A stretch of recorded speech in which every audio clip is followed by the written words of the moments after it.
അഖില ഞാൻ കഴിച്ചു, സുഖമാണ് എന്ന് പറയുന്നുണ്ട്.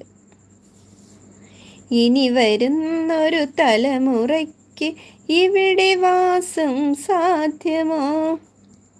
മലിനമായ ജലാശയം, അതിൽ മലിനമായൊരു ഭൂമിയും. ഇനി വരുന്നൊരു തലമുറയ്ക്ക് ഇവിടെ വാസം സാധ്യമോ?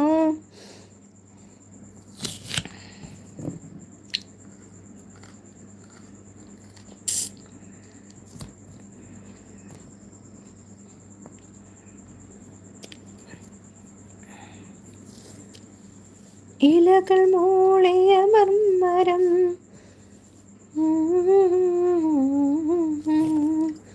ഒക്കെയങ്ങ് നിലച്ചുവോ? വൃത്തി തന്നുടെ നിലവിളി, കാറ്റ് പോലും വിപ്പടക്കി കാത്തു നിൽക്കും നാളുകൾ. കാറ്റ് പോലും വീർപ്പടക്കി കാത്തു നിൽക്കും നാളുകൾ. ഇവിടെ